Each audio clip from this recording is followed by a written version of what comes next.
Welcome back to In the Oven with Adam and Brad. What's up, y'all? We didn't try to match today intentionally. But we did. But yeah, we did. Actually, so believe it or not, two of the shipping employees are matching too. Yep. They're wearing the Pudge ones. I asked them if they planned that, and they're like, no. And then one of them was like, I take it back, we did. Yeah. And so, yeah, everything. We got a black background, black shirts on. We're just the vibe today.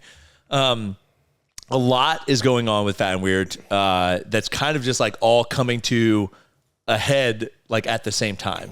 Yeah, man, a ton. I don't think we definitely didn't plan it this way. It just is kind of working out this way.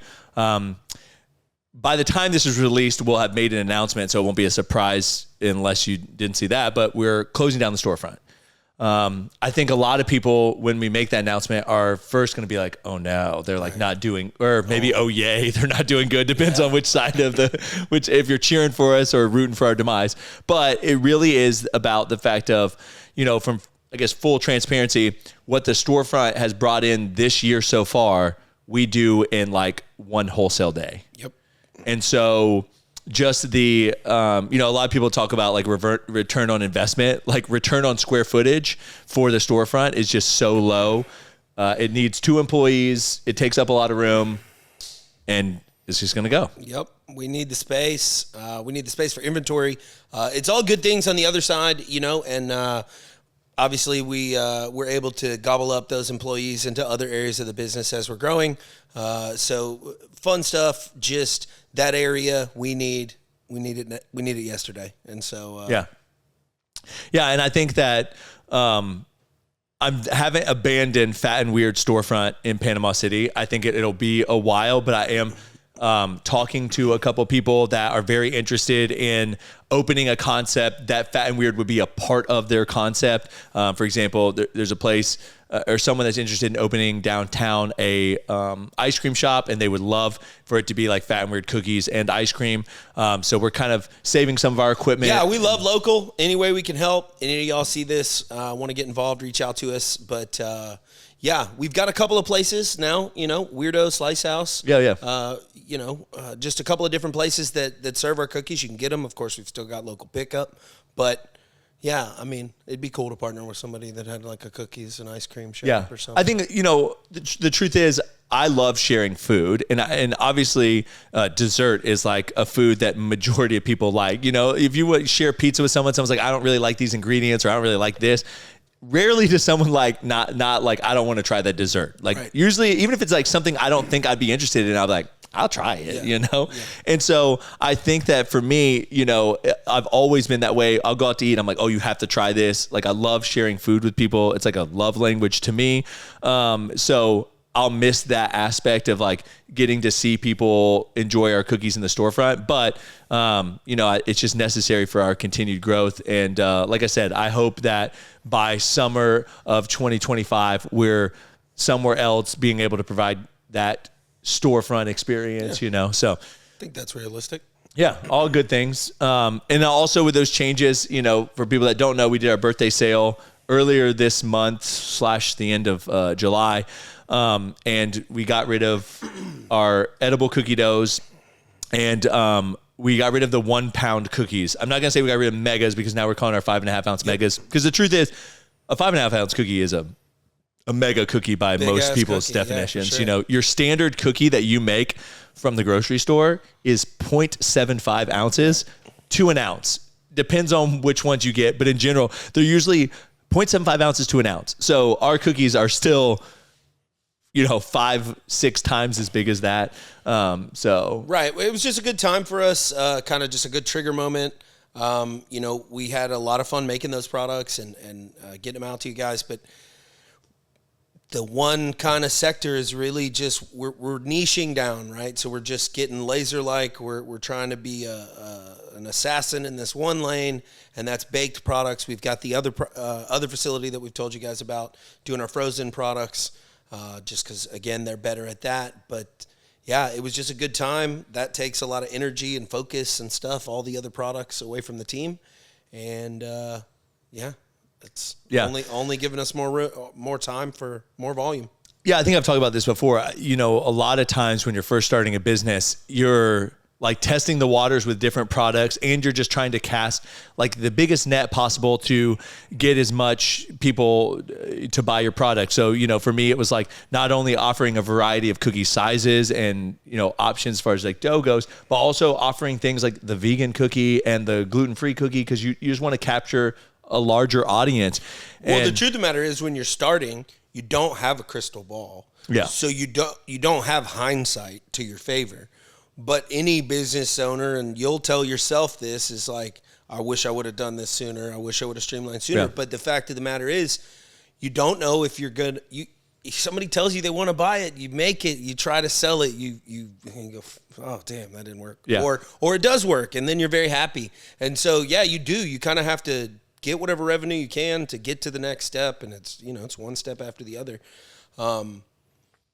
Some of these folks that have enough capital that can just start this and just have some kind of shoe in, maybe have laser-like focus. I know facilities exist to create one specific product that they somehow know the people need, but we didn't do it like that. And truthfully, man, you wouldn't have learned. And you learn so much along the way doing that type of stuff. And as long as you don't fall completely on your face, you can always get back up, you know? Well, you know, the funny thing, you're talking about like certain companies, you know, there's a company that sent Aubrey meats, only meats. They would only send meats to her. Right. I'm not going to say the company name, right. But I don't know if I've shared with you, but they've gotten like, Aubrey's gotten like multiple emails. The first one was just like, hey, we know we didn't pay our ambassadors, like hold tight.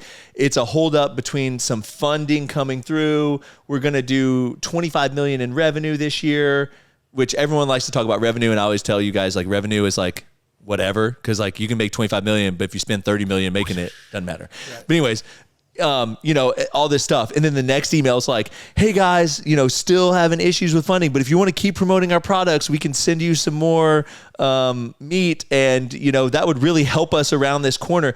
And that's a company doing so much money worth of goods, and you just see how it's going to fall flat on its face, most likely. I don't think it's going to make it. Yeah, so, man. Unfortunately, a lot of these startups, you know, they feels like use mirrors. FOMO in their investment raising, you know, in their capital raising strategy of like, man, don't you wish you would have got in on DoorDash? It's like, yeah, we all would have. That ain't it. Yeah. That ain't the next one. And so, but unfortunately, I think Gary Vee talks about missing out on like Uber and stuff. It's like easy to fall into it, and the more expendable cash you have, and in these tech sectors, there's all these folks with way too much surplus money, must be nice, that are just like, okay, I'm good for 25 mil. Put me in for 25 mil. Yeah, and then they just proceed to lose money year after. I mean, look at Amazon. Look at all these companies that just Snapchat too, right? We're just losing money every year and gaining value. Somehow. Yeah, I've always thought that world is so bizarre to me, like how you can lose all that money. Another FOMO that I feel like I still think is a very niche audience. I don't think a lot of people can relate to it, but NFTs was totally based on FOMO. Sure. People are like, oh, you missed the Bored Apes. They're worth millions of dollars now, and you need to buy this new NFT. It's going to blow up. And I mean, I definitely, I bought an NFT one time. Yeah. It's not worth anything now. No. I didn't spend that much money on it, though, because I don't really do that kind of stuff. No, you have the NFT, right? So you have that, I guess, if you could assign it to something. But the technology is there. The technology is real. The technology has an application, though. Right. I don't know how you capitalize on it. Like I said, house titles, holding titles for property and vehicles and stuff like that.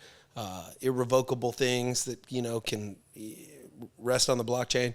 I think that type of stuff's good, but yeah, dude, people got a little wild with pictures. Yeah. It's effectively as a picture, and like, well, people, and then people were just using AI to like generate thousands of NFTs, and then they would sell them all for like $50. It's kind of like the meme coins, though, right? A lot of this is unregulated Wild West territory of influencers and whoever the hell else, streamers that can be like, go buy this. It's gonna blow up.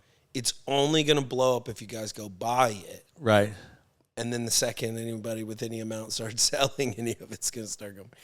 So Yeah, I've always thought that was interesting. Well, they were saying now, I've always found it interesting. You know, we regulate a lot of things on what you can and can't do, but there is no real regulation that an influencer can't tell a bunch of people to go buy a certain stock, right?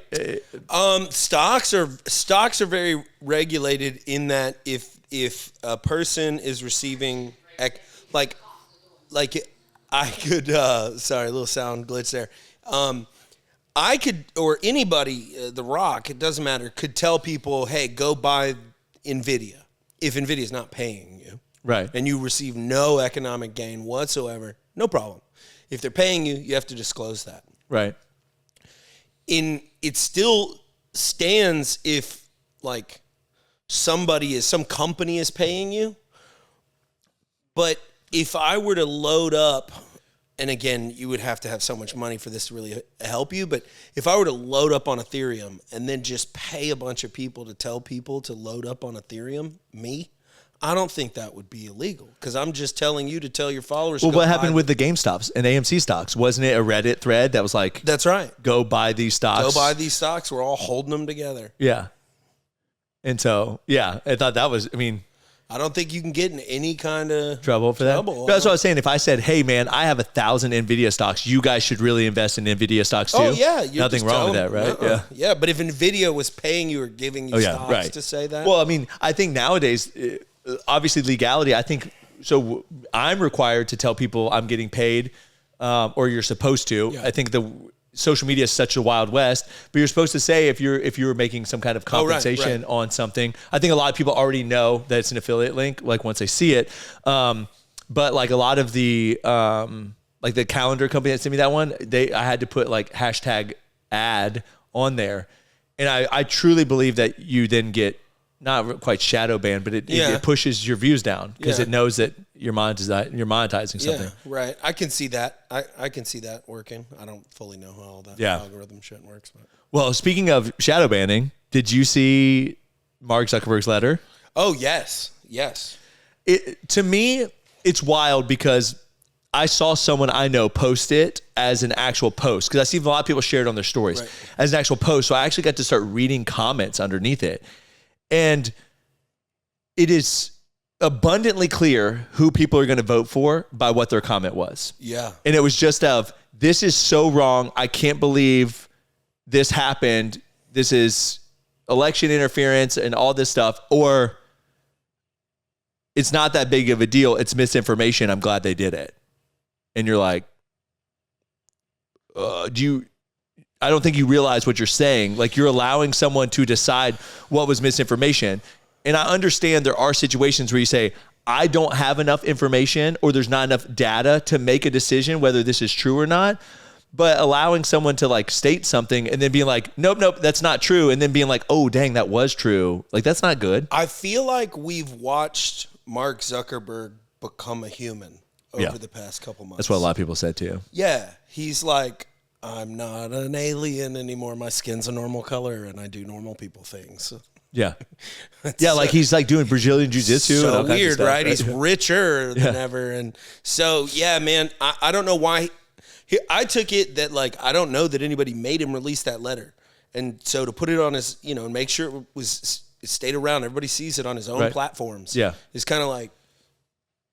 And I think he tiptoed around a line. The specific part was that like. We have to interact with the U.S. government organizations, and you guys give us lots of inputs.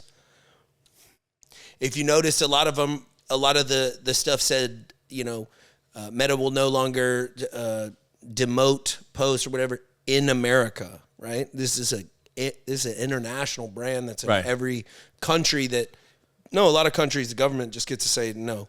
And they have to just flick a switch because they don't have a constitution. They don't have what we have here. Right. And so I don't know. I hope Zuckerberg is taking the Elon Musk route, maybe the Dana White route of like, F you. Don't tell me what to do. Yeah. I've got a hell of a product. People use it, whatever.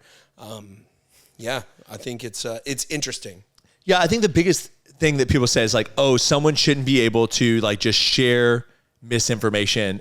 And in my opinion, I think you should literally be able to share whatever you want to share based on your First Amendment rights, freedom of speech.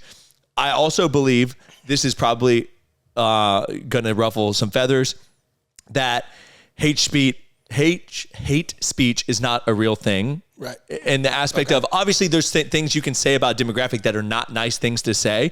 But at the end of the day, I think people should be allowed to say whatever they want to say. And then as a population, you decide if you want to support this person or you want to be like, I don't like the way that this person acted. I don't want to be his friend. I know plenty of people that act a certain way, and so I'm not going to go hang out with them. Yeah, I think that's a very, I call it a libertarian kind of mindset. And it's just like, cool, you do you.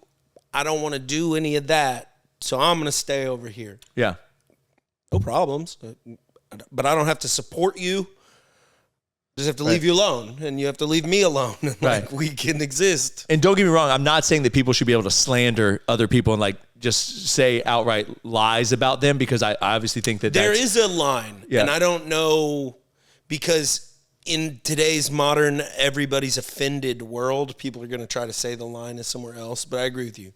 Shouldn't be able to lie on anybody. Shouldn't be able to incite violence against anybody.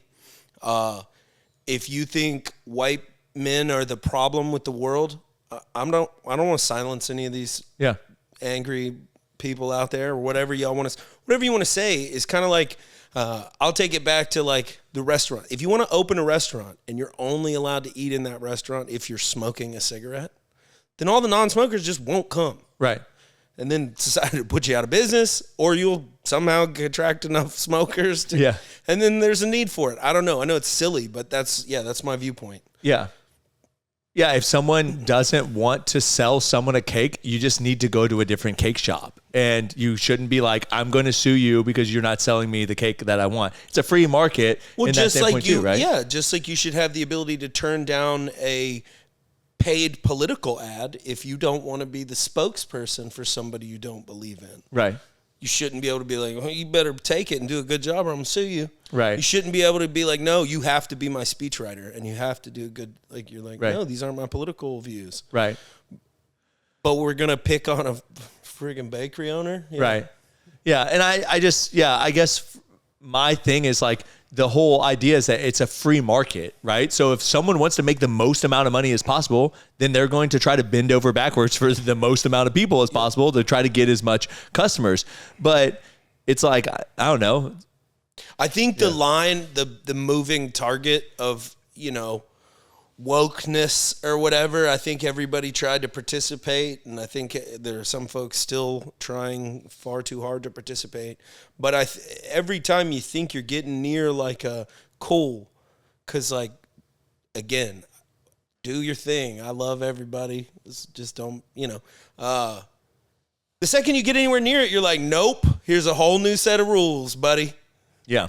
And you just can't keep up, and so you're just like, you know what? I don't want to participate in this anymore. Yeah, my real frustration with a lot of stuff is like people getting offended for someone else. It's all of it, and it's like people.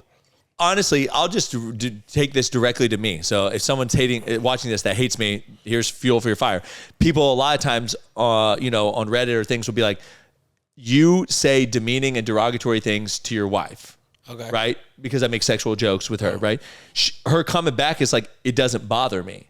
But they're offended by it. Right. That. And I'm like, ooh, what are you actually offended at that? Because she's not bothered by it. So like, at what point do you go, well, if she's not bothered by it, then it's not... We've reached a point in society where we've conditioned everybody to think their opinions matter. Oh, yeah. That's true. Having opinions having strong opinions usually leads to not having very many friends. And having too many opinions just generally leads to not having that happy of a life, because you always want something other than, what you got. Yeah, because if you're just like, I don't care. Yeah. And it's true. Like if you say, I don't care what we eat, and it's true, and then just... cool, food, happy. But yeah, man, I think that's it, because people have opinions on your life. Yeah. Or Aubrey's the way you should do your life. Whatever, yeah. It's wild.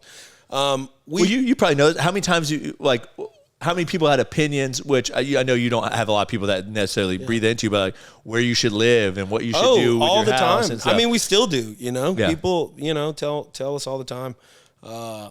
And it's hard to not listen to some of the noise, you know, but especially people you respect, yeah. you know?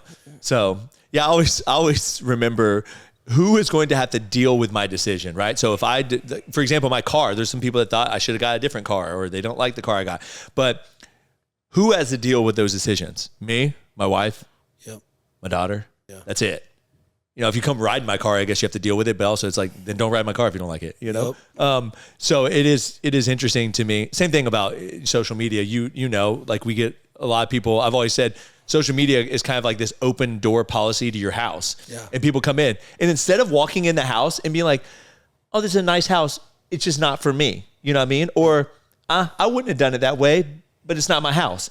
People are like, that sucks. You shouldn't have done that. You used the wrong floors. Yeah. It's like the wrong floors. That paint's ugly. What? Yeah. And you're just like, I like it. Like, can you chill? So I think that's probably my biggest complaint with society in general is that, like, I don't need you to like put those things onto me without me asking. Now, if I ask you, like, how do you like my floors? And you're like, I hate them. Great. But if you just come in here unsolicited and tell me my floors suck, you're not going to be my friend. Right. So, yeah. But I do hate my floors. So just so you know. Nah, these are nice. They're nice, but they are high maintenance. And that's the biggest part. True that. And, I like a low maintenance floor. Yeah. I literally told Aubrey, I said, whatever house we get into, I obviously want the floors to look good, but my question is going to be like, when do I want to do absolutely nothing to these things but to vacuum and mop it, you know? Yep. So this just, because it's that like real wood, it just traps dirt so much easier. And I feel like we'd need to like steam it to get it out, but I don't think you can steam these floors, but maybe you can. I don't know. And then also it sun fades pretty bad. So like where the rug was out there, I don't know if you saw it when you walked in, the rug's gone. Like you can see where the rug was sitting. It's darker. So it's not sun fade. It darkens the wood. Yeah. So Why are you moving the rug? Moving the rug because we're moving houses. That's right. So we close tomorrow. I don't want to be like over dramatic and say that we haven't lived alone in 6 years. We haven't. But that's kind of the truth. And what I mean by that is, ironically, Aubrey and I do a lot of stuff in August. Okay. August of 2018, we sold our house in Houston. Okay. And we moved back to Panama City. And then August of 2019, we moved into the Sweet Bay house. Yep. And when we lived in that, so we lived with my parents for a year. Yep. Then we moved to the Sweet Bay house and we lived with Gabby and Mitchell at the time. And then Mitchell moved out because he went back home. And then Austin moved in. So we lived with 1 to 2 other people for for 2 years. And then August of 2021, we moved into this house. Yep. Up here. It was actually, I think, July, but like we finally, I think, fully got moved in around August up here. And then people are like, well, you lived alone up here. And I said, yes, but our office was always a work office. So when Austin lived next door, he would come in here. And then when he moved out next door and lived with his girlfriend, he came up here for work. And Eastman comes up here in the morning. So, and it's still next door. And it's not like next door like any of y'all if you live in like an apartment complex. It's next door where it's like 2 people who work in this room live in the next door, so they have reasons to just come over here. It's not like your neighbor was never going to knock on, you know. Right. Like, hey, we need to be in there. Well, and say Aubrey and I decided that like, hey, we want to take 2 days off work and it's a staycation, just stay home and we're here at the building. Yep. Meaning like when we walk downstairs, people are like, hi, Brad and Aubrey, you know. I need your help. Especially during pregnancy, Aubrey wakes up some mornings and she's like, I don't feel good. Like I don't want to move. I don't want to get out of bed for a little while. But people are coming into your house whether you're out of bed or not, you know? But so I think it's going to be a really nice separation, especially for Aubrey as she's kind of taken steps back from Fat and Weird, you know, as the company has grown and we've like hired people into certain positions. So, I think it's going to be a lot of fun. We're moving slowly. Yeah. It's probably the only time in my life where I've ever been able to like move as I wanted to move. You want, yeah. Yeah. So we close, the 29th of August, which is, you know, Thursday. And then we're having a couch delivered on Friday. So we're going to put some furniture over there. Yeah. But in general, our plan is to officially move Friday the 6th or whatever, September. If it don't kill Aubrey's back or anything being pregnant, like go sleep on the floor with Letty on a mattress. I mean, bring the mattress over there. But for a night, yeah. Do like a camp out thing. Kids love it. We can sleep on the couch. Yeah, it's a huge couch. It's the same couch we have now, but just in like a beige color. Yep. So, yeah, I mean, we could do a little thing, but yeah, it's nice because a lot, like everything you're seeing in the office is pretty much staying here. Nothing really is moving out of the office. I think the second PC I have over there, I'm going to take over to that house just so I have a computer over there. And then from the actual house, we're really only moving the beds, the dining room table, and then like that little hutch or buffet or whatever. And then that's it. Yep. So it should be a fairly easy move. I always say that, but then you're like, gosh, I got so much crap when you start. Yeah, moving, you have a lot more stuff than you realize when you pull it all out, but now's the chance to purge it too. We're purging. Yeah, for sure. So, but yeah, it'll be fun. But like I said, Friday the 6th, they're hooking up the internet, and I think by that point we'll have everything pretty much in place. And so that first weekend. Plus, I didn't want to move this weekend because I didn't want to be like, hey, it's Labor Day weekend. You want to come help me move? You know, I don't know. That's my acts of service is my love language, so I hate putting people at an inconvenience. You know, yeah, I know, it's weird. It's weird how that works. So I actually read a thing that said it was because my childhood trauma was I felt like I was inconveniencing people when I would ask them for help. Okay. So that's why. Okay. But I mean, I don't think everything's based off of childhood trauma. But never know, man. You dive into it. Yeah, I'm sure. Well, I do want to talk about, I know we had talked about health stuff a little bit earlier. So Robert Kennedy just endorsed Trump. Yep. And powerhouse. The verbiage coming out now is "Make America Healthy Again" is kind of like Robert Kennedy's thing. Some really crazy information came out. The fact that like 70% of adults are overweight now, which is wild to think. I believe that, dude. Yeah, everywhere you go. I mean, just everywhere you go. Underweight people are rare. Yeah. They stick Well, out. you see like, you know, when you see like photos of 1970s on the beach and you're dude, like, all the dudes are jacked. Yeah. Yeah. And then now you're like, nope. Yeah, not how it is. So, obviously I think food is a lot to do with it, but I also think lifestyle changes are a big difference that people just don't take into account for. The jobs are way less physically demanding. Robots and construction work has gotten easier and easier just based on like what's available to you. Well, life in general is just, you don't even have to prepare your food. You can, I mean, that goes into, I guess, the food part, but you can just like pull it out of, just throw it in a microwave or do whatever to your food, and you don't have to make it. You don't have to do anything to deal with your vehicle hardly. Right. There's no house maintenance that you usually, I mean, it's getting more and more rare where people even take care of their own yards or take care of anything. And so like, just sit. Well, speaking of that, the reason I bring that up is, he obviously wants to take over a position to be able to help out with making America healthy again. But I saw a podcast interview with Tucker Carlson was talking to a doctor. Well, I guess a doctor dropout. She was like in residency and she quit, and she was hundreds of thousands of dollars in debt. And she said, essentially, she quit because she realized that she couldn't make any actual changes to medicine. Yep. That essentially the exchange was, you go $500,000 in debt, we give you a job that pays a lot of money as long as you put your head down and you do what you're told to do, as far as just the machine. Yeah, prescribing medication. And I think it's a lot of my friends that are in the fitness space that are like RDs that actually are trying to make changes in people's lives with diet and exercise.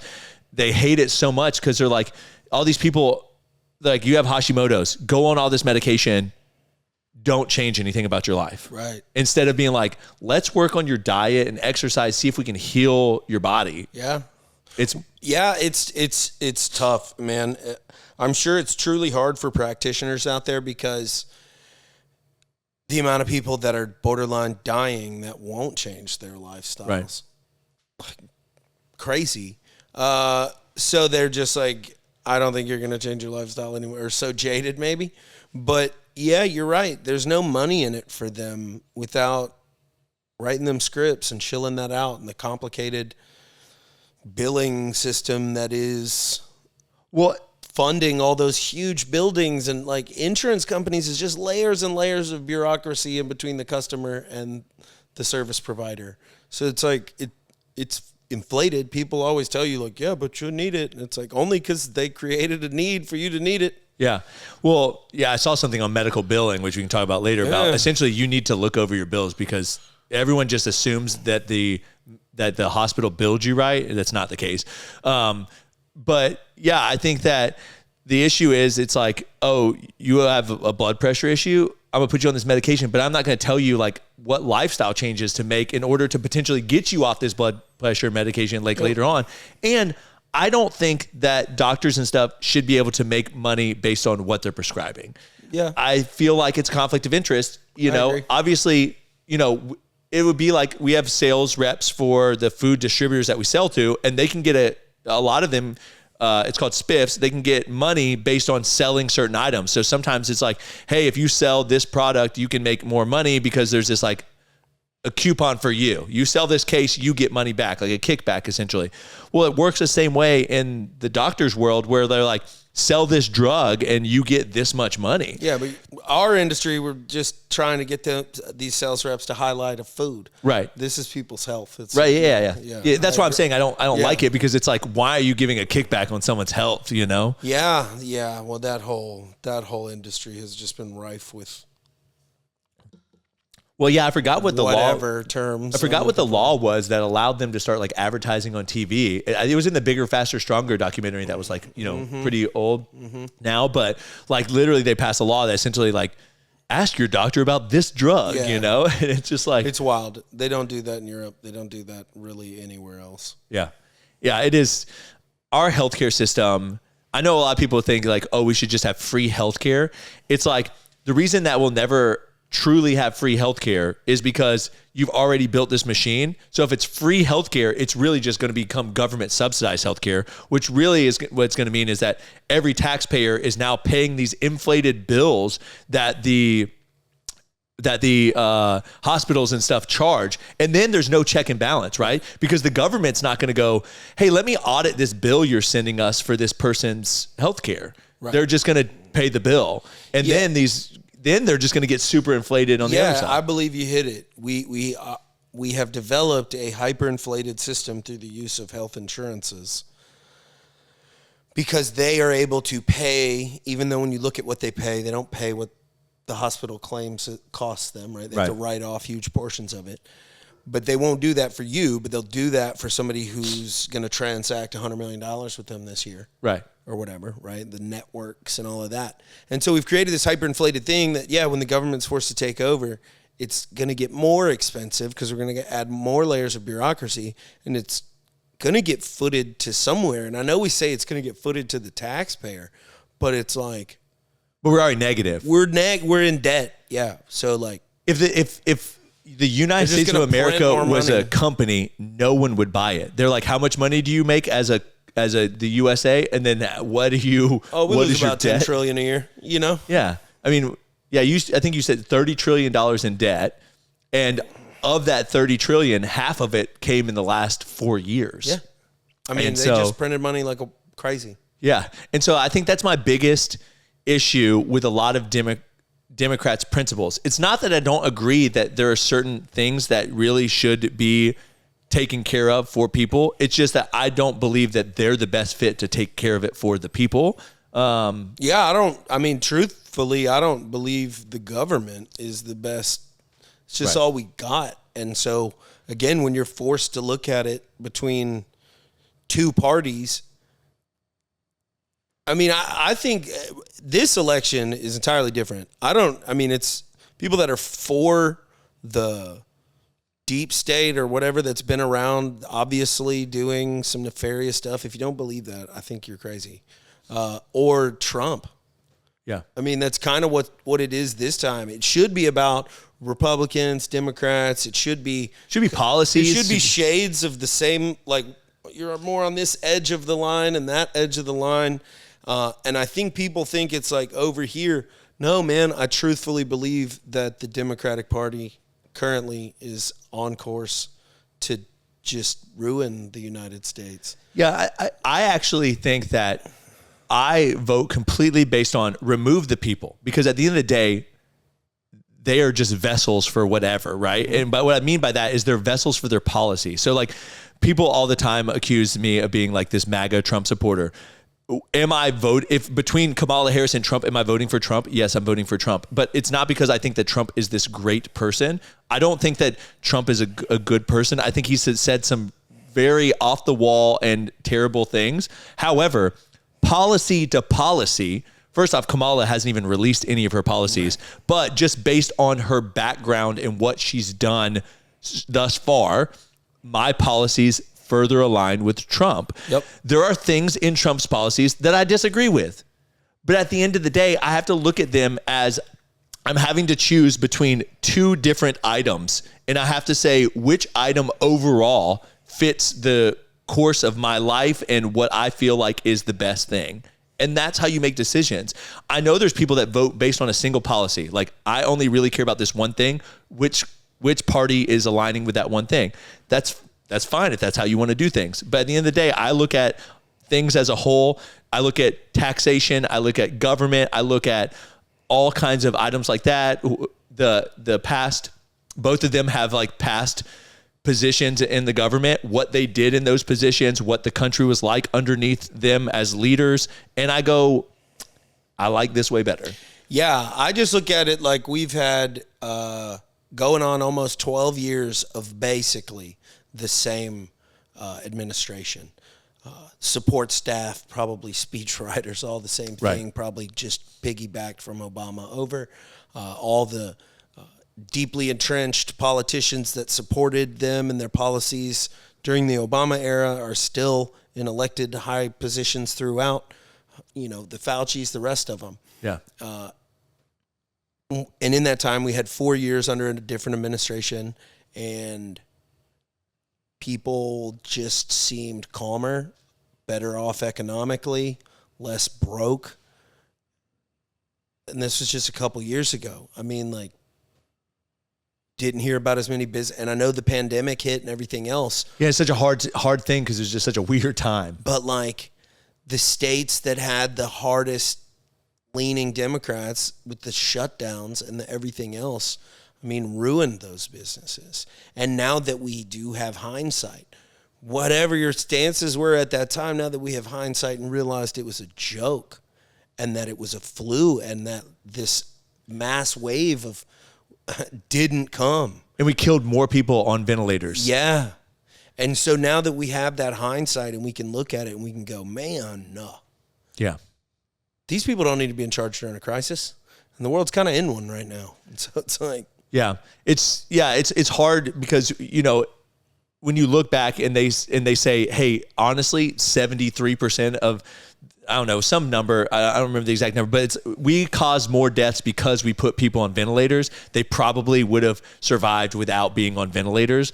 You look back at some of that stuff and you go, dang, we really dropped the ball on this. And I think my biggest thing that upsets me the most is like no one's come out and just say, hey man, we messed this up. We should have done things differently. And Fauci. Yeah, I mean, said he's got a book. And yeah, well, since the data of deaths from all other causes are not readily able to even be pulled out of the total number, but deaths from all other causes is very high, to include the flu being listed at 0, right? Bronchitis at 0, a couple others.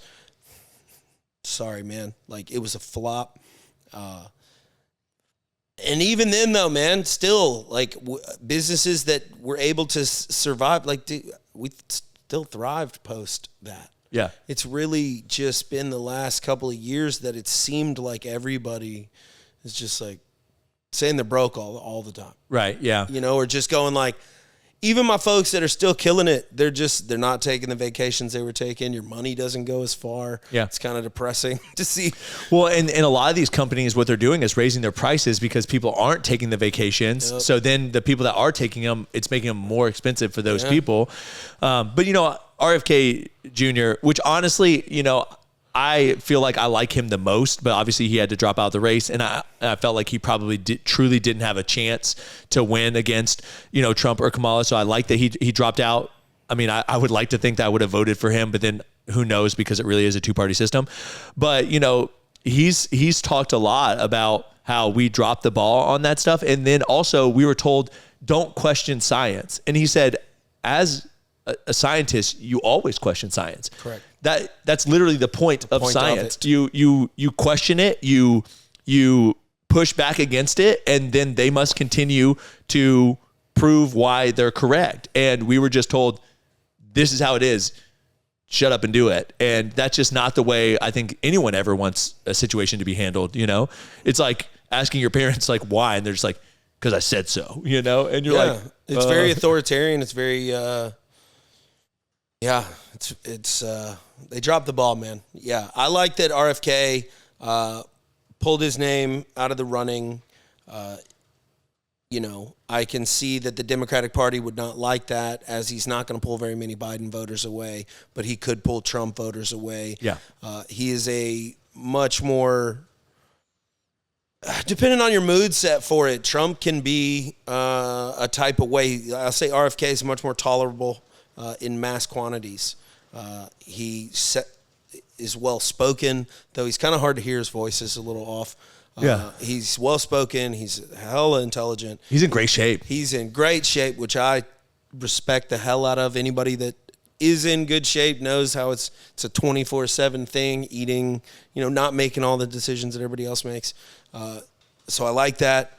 And he comes from a dynasty of Democrats. And just a political dynasty in this country that's kind of rare to have, and grew up in it, knows, I don't know, man, when you grow up in the trade, if you will, it's different. Yeah. And so I think the question I hear a lot of people say is, though, why does every other Kennedy or like the rest of his family still support the DNC and kind of shun him like the black sheep? They're kind of like, is he really truly a Kennedy Democrat?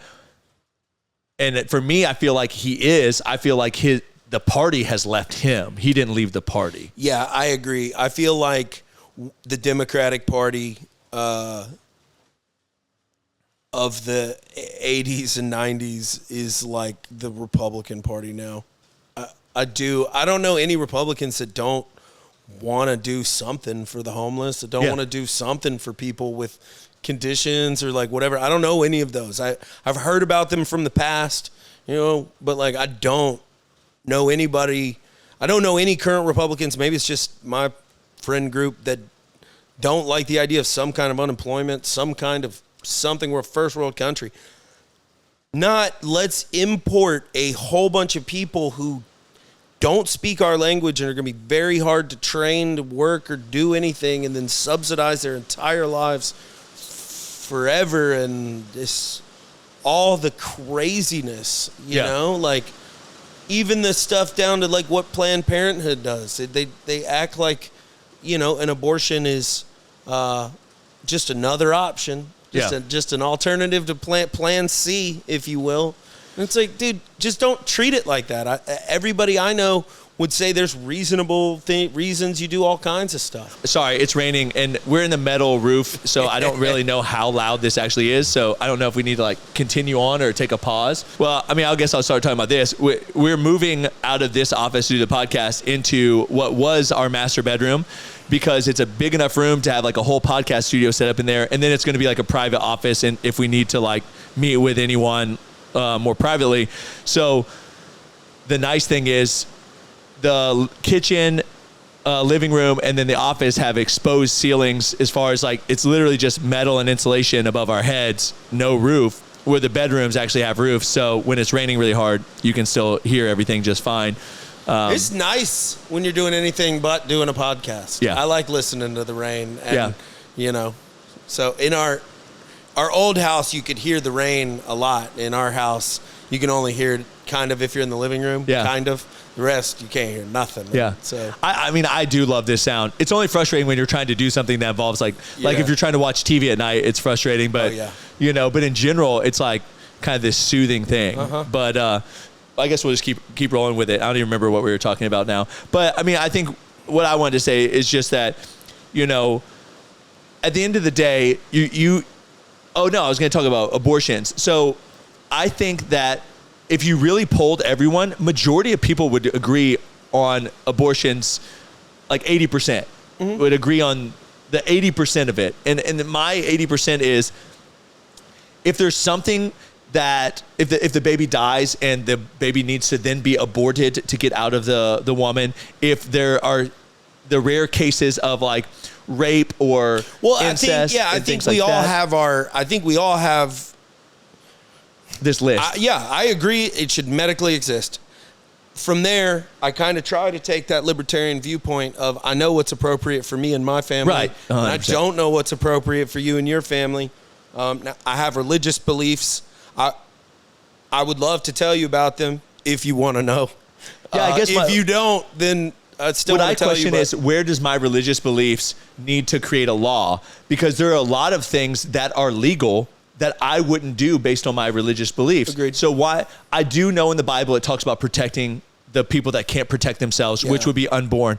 But I also know that, are you really protecting the unborn by allowing someone to birth a child into a home that doesn't go into foster care, stays in their home, is mistreated, is abused, is maybe sold? Like, I don't want to get into that. That's like just like really just to me. But like, are you protecting the unborn at that point? They go into that in Freakonomics. Okay. And crime rates and statistics of like increased abortion leading to decreased crime rates, which I don't know. I agree it could be a problem. But the thing is, I guess, truthfully, I don't know why the Democratic Party supports all that so much, because of the impact it has on one specific group of people more than the rest. Yeah, I mean, I'll just straight up say it. More black people were killed by abortion in New York than born. Wow. There was a statistic that came out a couple of years ago, and someone can fact check me on that, but the statistics was there was more essentially black babies aborted in New York City than born in New York City. Yeah, so again, it's just don't know what to do, right? Because again, you're exactly right. And you're right, it is your body, your choice, but there's a baby. If the parents if the mother, the parents, however that situation is, have the baby, then if the state is economically locked into paying for it, economic burden, but I don't know. It's like, morally, I don't agree with it. However, what you do with your life, truly, again, kind of like what we talked about, like, I don't really care what you want to do with your life that doesn't affect me. So it's kind of one of those things that, well, every rule I even have has an exception. They're rare. They don't really, in my mind, they don't really exist, but sure, they present themselves every now and then. And I don't really want to get into anybody else's business on some of that deep stuff. For me, it's like this. Oh, okay. If for you it's different, that's between, that's tough when you bring the religious component into it. Yeah, I think I'm supposed to say something, but the hardest part to me is that at the end of the day, whether you believe it's a baby or not, I do believe it's a baby. So it is hard for me to justify what you're doing. But at the end of the day, it isn't up to me to justify your behavior. There's a lot of behavior all across the United States that I don't agree with it, and across the world that I don't agree with, that people do and that are legal to do. And so I think what I've done, which a lot of people don't agree with that are much more hardcore Republicans, is that I believe that, like, honestly, if that is the direction you want to go, then you should be allowed to do this thing. But at the end of the day, I don't agree with it, and I would never support someone doing it. I always see my own children in those children, and then I can't really, I guess it's such a hot topic for me because, well, really, I think it should be up to the state. I believe both sides of the aisle have made it to where it's this, like, you either want it to, the pendulum, 1,000% disappear, right, or just be, maybe they're comedians, but I've just seen the way some of these folks talk about it, and it's just disgusting because you're talking about killing babies and trying to make jokes in light of it.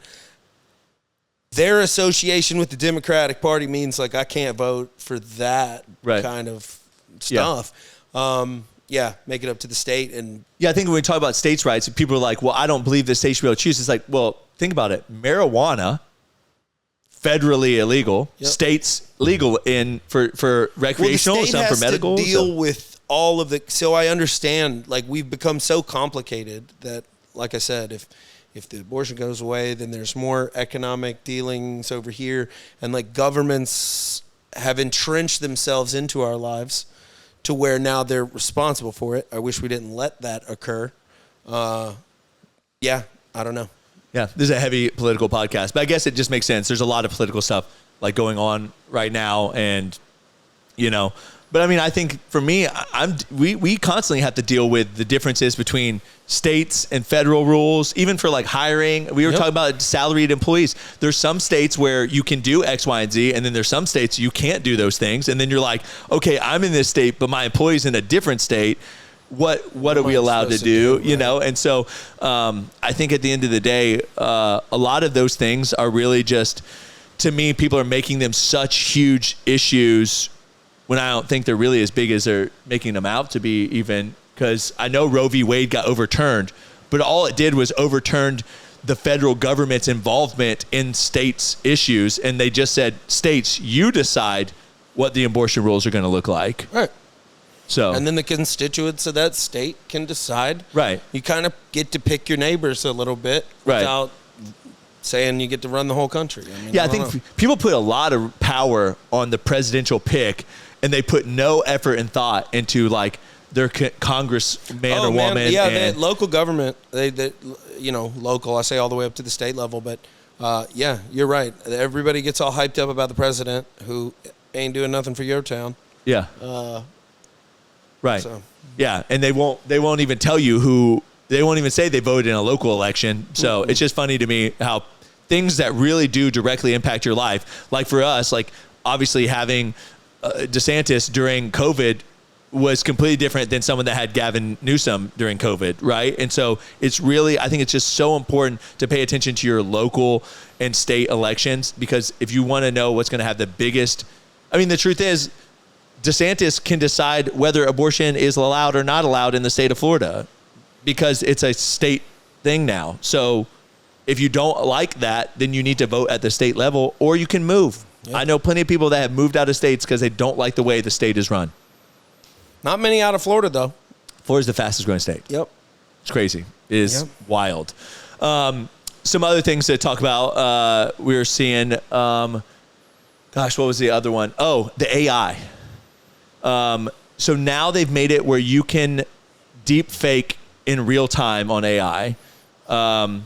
Some people may have seen the video, I think it was about 3 years ago now, where like someone like deep fake Tom Cruise, and it was all done in post-production. So they filmed it. They obviously had to like run everything over it, and they made the person look and sound like Tom Cruise.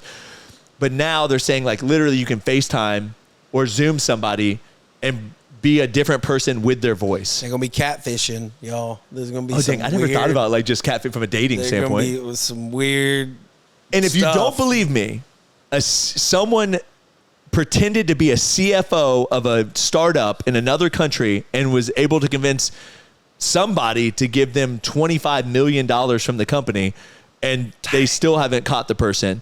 It's just, I think they kind of brought up in this video, you almost need to create like safe words or pins or passcodes with your family so that you can be like, what's our safe word?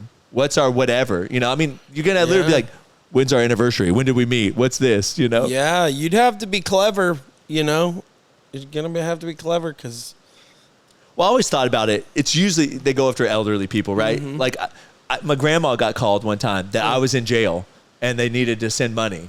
Well, she ended up like hanging up and texting my mother, and my mom's like, no, that's not true. But to think about the fact if I was FaceTiming my grandmother, because my grandparents do FaceTime. Yeah. And it looked like me, and I told them that I was desperate and I needed them to send me money, they would do it without asking questions. And now I'm going to have to like kind of educate my grandparents on this situation. And it's just like, he talks about what's the benefit of being able to deep fake people in real time? Yeah. Well, all the apps, beta testing it, right? Snapchat and all this stuff. Face filters. Put a face filter on yourself. Tinfoil hat.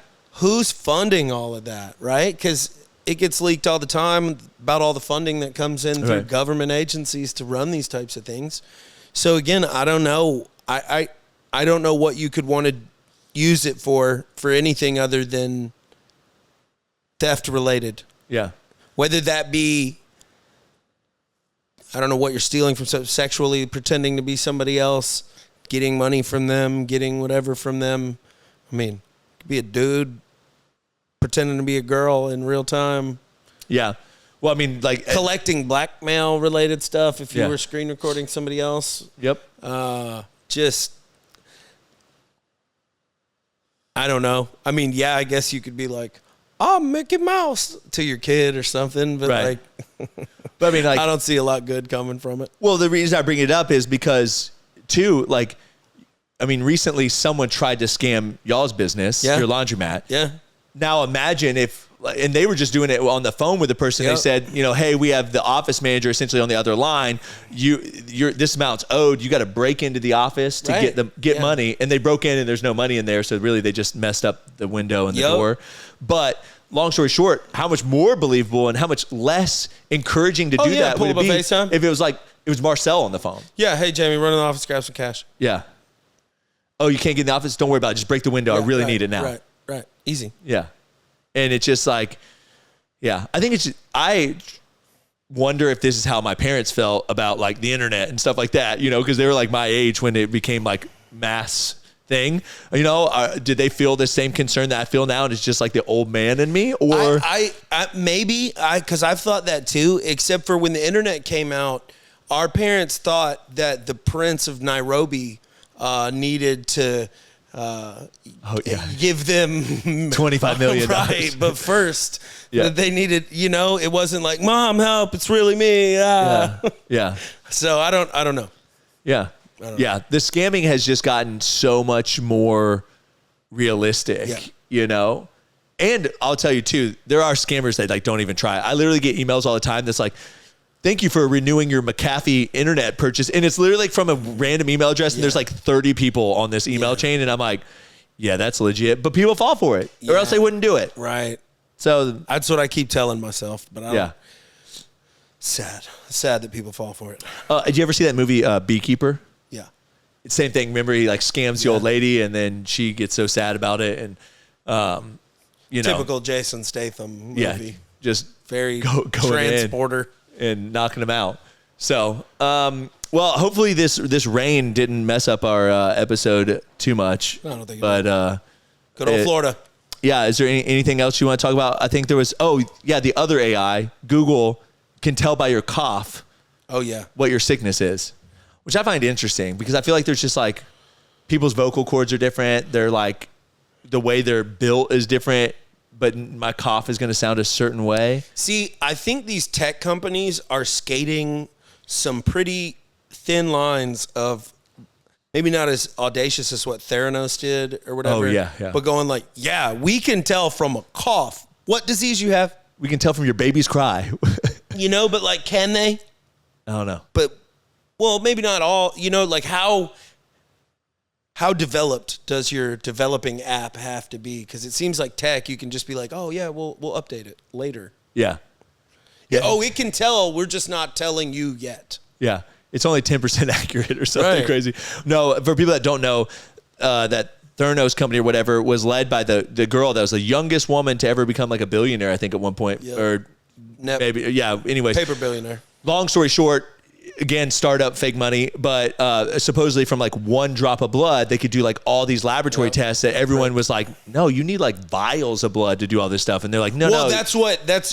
That is true. And so they were like, that's why it was so groundbreaking. Right. Because they were like, whoa. And no one really questioned it. Right. Because it was like tech startup. Long story short, it was all smoke and mirrors and like it was not true at all. And she was essentially like defrauding. We need to have a whole episode on how people like her, Sam, whatever, Bankman-Fried or whatever, how these guys pull the wool over so many people that are so intelligent, supposedly, you know? Dude, I heard that it's the FOMO, it's gotta be. Sam Bankman-Fried was like so into League of Legends or whatever that he was like playing it while he was being read like deposition work or like whatever the hell. They got to have screws loose, man. They got to have them. Well, I mean, people invested tons of money into these companies, you know? Yeah. And I was like, meeting with this person, you were like, oh, yeah, this guy's got it. A FOMO. Yeah, it is. They were like, crypto? Yeah. Buzzword, you know, and so just. And it was during the boom when everyone felt like money was just falling from the sky. It kind of was. But yeah, I mean, I truly think the best marketing tactic still to this day is FOMO. Yeah. You know? I think about it. You pass by a building that has a long line out in front of it, and you're like, oh, that food must be good. Mm-hmm. I need to wait in this line now to try this food. Yeah, or I want to be seen trying the food, or I want to, you know, more than. Well, and social media just amplifies that, right? Dude. I was actually talking about that with Eastman today, like how I feel like that $1.1 trillion in credit card debt that we as a nation are supposedly in is that it's this mentality of like, I need to keep up with everybody else. Like I need to drive a certain car. I need to live in a certain house. I need to display a certain appearance. And I guess I'm just so glad I grew up poor because we didn't do that. Yeah. And so I kind of just still have this. Yeah, I've never really wanted to peacock that hard or whatever. Like, I like attention enough like anybody else, but I want it to be from me, not the things that I have, I guess. So I agree with you there. But lifestyle creep did happen to you. Lifestyle creep did happen. But it wasn't to keep up. It was just that I have more cash, so we're going to go out to eat more, and we're going to do it. It was more like family enjoyable events for you. Yep. It wasn't like... No, I didn't go buy no Lamborghini, nothing. But no, you still driving a truck from... Yep, but it's... going out to eat 7 nights a week was nothing. Going out to lunch and dinner 7 nights a week, nothing. Trips, you know, shit like that, nothing. And you get to a point and you're like, it's hard to reel it back in because you've just like let it be your life. Everything delivered to you, everything, right? Yeah. And you know how it is. And so when you go, we need to like watch this spending, you're like, well, where could I possibly pull it from? And it's all over the place, but you're like, well, I need that. Yeah. I need that thing. Well, I need that too. I need every streaming service. Yeah, I was just about to say. I don't watch shit, you know, and so like, it was actually kind of nice to go through a lot of that and go like, God, dude, you're being so like wasteful. It's kind of pointless. Like, yeah, I think for me, it's about like going through the stuff that I have and just being like, look at all this.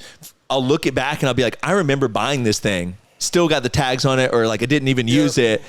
And I remember thinking, oh, I need this thing so much. And so that's been easy for me to like rein in on my spending is just being like, are you really going to use this thing? And if so, like prove it. You know? Well, that's a big ADHD thing too, is sometimes compulsory spending. Yeah.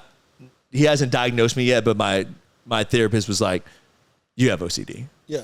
And he was like even mentioning medication that he would like me going. I was like, I'm not a really big fan of medication, you know. Right. I was like, I'm gonna figure out how to make my OCD a superpower instead of a hindrance. So I mean, I think it does. There's actually a million kinds of like the different neurodivergent type stuff because I worked for a guy out at Tyndall that was like, you can make it. I'm not picking at the guy, but it was hard to work with him because he had to like touch things like multiple times. Yeah. You know, when we would look at like serial numbers, he'd have to touch the book and the thing multiple times. He would have to turn light switches on and off multiple times. Turn faucets off, like on, off multiple times. And so like, it was a struggle to be like, yeah, my OCD is more like, which Eastman has probably felt this, and then Andy has maybe felt it, and if he hasn't, he will. It's just like how particular I am about like wanting things like put away, cleaned up, and it's truly like that's like I have an urge for it to be done that way, and when I come behind you and do it, it's not out of like some passive aggressive thing. It's like, I need to do this to relax, you know? Yeah, no, that's a personality trait. I believe it's probably stems from OCD. I would say that, like, my wife has a lot of those traits. Like, she can't sit down on the couch and relax if the house is messy. Yeah, I can't either. Yeah. So I completely get it. So, yeah. I don't know. It depends. I'll sound like a slob. I am capable of sitting on the couch and kind of ignoring it for a little while. It doesn't really just irritate me. But then I don't want to be in a mess, so I'll get up and do something about it. Mine is very much affected by like out of sight, out of mind. So like drawers can be messy because I can close it. But if it's out and about, like right now, I'm looking out at our like kitchen area right now, and I'm like, we're moving. So we're moving. I can't have a messy drawer. You can't? No. Really? I hate them. Okay. So, I mean, I can. We have plenty of them in the house. My wife loves to just Put it in shove the stuff drawer. in the drawer. Gotcha. Whereas I'm like, and then I'll pull everything out of the drawer, and it'll just feel better on the counter in a pile than it does in the drawer. That makes sense. So sometimes, which I'll tell you, I don't just shove it in the drawer. I'll clean Adam's office space up, and I'll open the drawer, and I do organize everything within the drawer. But I do now see how you could see that and be like, ugh, I just want it where I can see it, you know? And so I completely understand that. I know that's somewhat ADHD folks have that, where they'll have their out of sight, out of mind in a negative way, though. Yeah. They'll have piles, or they'll have it in drawers. I think we need to stop labeling it all. You know, everybody's a little quirky. It's not OCD. It's just like, that's what I prefer, you know? Right. It's like, I don't sit here and like obsess over how I'm going to clean the kitchen later, but I would prefer it not to be dirty. Yeah, well, some folks do. Like, some folks go bald, like worrying about that shit or whatever. And so, well, yeah. I mean, I guess I've never been there, so I don't really know what that mentally feels like to like literally like obsess over it. But I definitely wake up in the morning and I can't go back to sleep because my mind's already going about what I need to do for the day and things like that, you know. But anyway, that was a good podcast. I know it got interrupted by the rain, so we may chop out some of the middle, but overall, good one. Yeah, good one. Yeah. And then, like I said, I think we got like 3-4 more weeks in this room, and then we'll have our new little setup, and that'll probably be a work in progress. But I'm excited about it. Do like little episodes midway through. Yeah. Halfway constructed. Yeah, it would be like you got to like pick out the changes slowly. You know, it's like put up a picture and stuff like that. That'd be cool. So, as always, you're worth it. Do our shit. Later.